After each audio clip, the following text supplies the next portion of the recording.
So I've made a few mistakes in the past, and as a wedding filmmaker, they're bound to happen, so you just kind of have to accept it. But looking back on it, I kind of wish that I could have known something or prevented them in some way, and I can't in hindsight. But what I can do is give you a little bit of advice on how to prevent some of these common missteps and mistakes. Go buy a fuck ton of memory cards. I was shooting on a 60D for one wedding by myself with just that one camera, and I started to run out of memory cards at the end of the reception. I think something was happening, like a parent dance, and I noticed that I had because you see that number, it's like 6, 5, and it's like for shutters. So I quickly cut and then moved from 1080p to 720p to try to get some more space, but that didn't even last, and I think I missed some of their footage. And I literally, once it got out of memory card, I had to pretend I was shooting just because I didn't know what else to do. Because it would have looked really bad if I just kind of left when I should have been shooting, but it was just terrible all over. So after that, I went out and I bought I quadrupled my capacity. Right now I've got over 300 gigabytes worth of SD and CF memory card space, and then for audio I have 50 gigabytes worth of space for all of the Zoom 1 recorders and the Tascams and everything. More than enough, so make sure that you have a lot. So the couple has an expectation, and then you have an expectation of what's going to happen and how it's going to happen. Those have to intersect. If one party just talks about their expectations but there's no feedback from the other side, that's where problems come. So you have to know the couple, you have to know the schedule, the venue, what they expect, and then they have to expect the same back from you. In the beginning, I was kind of just it was like a gray area. It was like the Wild West of wedding filmmaking 4 years ago for me. I didn't know what I was doing, so I would kind of just yeah, I'm gonna shoot your wedding and it's gonna be awesome. But then when it came to it, no one really understood when the deadlines were, what they were actually getting. It was just kind of very gray and it wasn't very good. So make sure the expectations are set on both sides of the party. So I overslept and missed a ceremony completely. It was one of the worst experiences of my life. I got up early that day, set everything, I did my prep, and then I took a nap, and then I must have not set an alarm.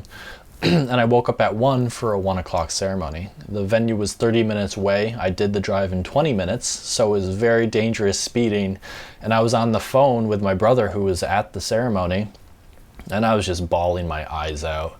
I was so embarrassed, and I let myself down, and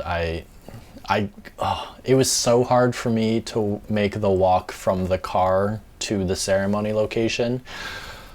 And just walk in there and just start shooting cocktail. And, people would give you that look. And it was just really, really hard to talk to the bride and groom, but I made it happen. And I definitely learned the hard way that day to set multiple alarms and to actually make sure another person knows when you should be up and out. I've never missed anything since then, and that was a terrible, terrible day.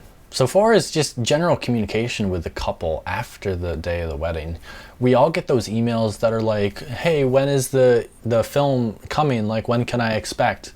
Those just hit you to the core and it sucks. But you have to look at it from their perspective. If they don't know, they have to be wondering. The date, every day that you don't deliver a film after you're supposed to deliver it, they're thinking about it. They definitely want their memories, and they're just scared that they're never going to see it. So it's embarrassing, it's really tough, but you just have to respond to them. And if you need more time, try to explain that. After multiple situations of miscommunications and delays of delivery, I've learned that it's just better to stay in communication. You can't hide, it's not good. You have to be blatantly honest with them. If you just need more time, they're usually very, very understanding of that. A lot of times they're just kind of worried that something is wrong with their wedding footage that's causing the delay, rather than just other situations or other projects piling on. So you just kind of have to communicate that to them. So one thing about having a battery grip on a camera that they don't tell you is that if it's not screwed on all the way, it can wiggle. And sometimes that wiggle is enough to actually break the power connection. And I've lost some long takes because I shoot long takes for ceremonies and stuff. And if the power is lost between the battery grip and the camera goes dead and you don't get that clip. So I've had some ceremonies where I've lost entire 20-minute long clips because the battery grip wasn't screwed on all the way. So if you're gonna use a battery grip, make sure it's on or don't use it at all. You know, not eating or drinking at the wedding is a problem. And when I first started, I would just do this thing where I thought I had to shoot every single thing. Like, I felt that if I had to take a break, it would like look bad or it was just like wrong. So I would just shoot nonstop, and I would try to get snacks. But then I swear, like the first 3 weddings that I did, I had terrible headaches and migraines towards the reception every single time. And it was because I was dehydrated and I just had no energy. Anyone who shoots like a 10-12 hour day knows how important it is to actually take a break every 3 or 4 hours to just get some food and rest and just chug that water. Now I keep a water bottle with me at all times. I always have snacks, granola bars, fruit snacks, and I'll always make sure to take a break towards the reception for like food, you know, dinner. Yeah, I've thrown up at weddings before just because I had such a bad headache. It's not good. Directions and maps. I've learned the hard way that sometimes an address will be the same address but in a different city. So I went to a bride's house, or so I thought, in the morning for a wedding once, and it was in the wrong town.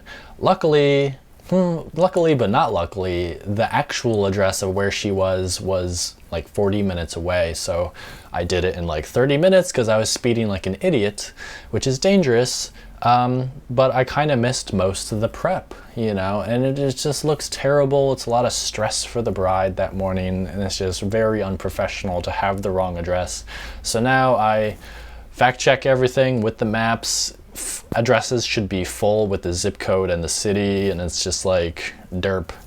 But yeah, it's a small mistake that can make a big problem. So you should dump and back up your footage after the wedding, not when you're there, tired and distracted, because that's when you make mistakes.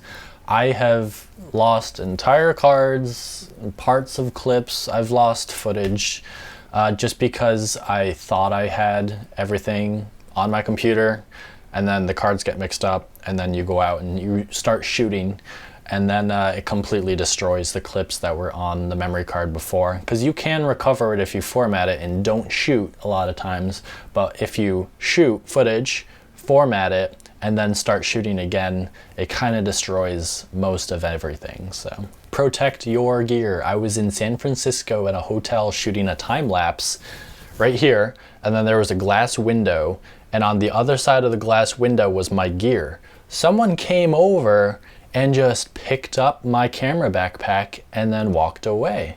Luckily, the person I was shooting for was with me and kind of saw it through the glass. I didn't, I was just paying attention to what I was doing, and chased the guy down, got to him right before the elevator because we were on the 3rd floor, and confronted him and got the camera back. But it was like crazy. It was like a split second, 5 more seconds would have been lost forever. I had a 70-200 in there, I had lenses, I had a second camera body.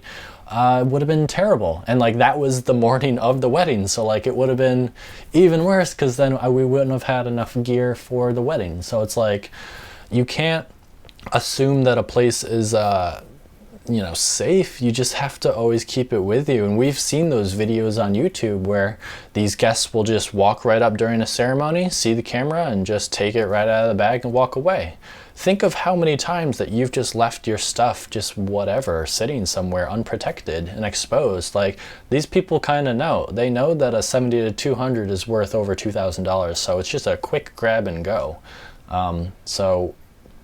Don't trust anyone, protect your stuff, be smart about it, and have insurance. So those are some of the biggest mistakes I've made. There are a lot of other small, stupid stuff, but I would love to hear, some of your mistakes. It's kind of really tough to talk about, but I think it would help everyone out if we kind of just had a conversation about what we've learned from some of the biggest mistakes. So please comment below a story or a situation.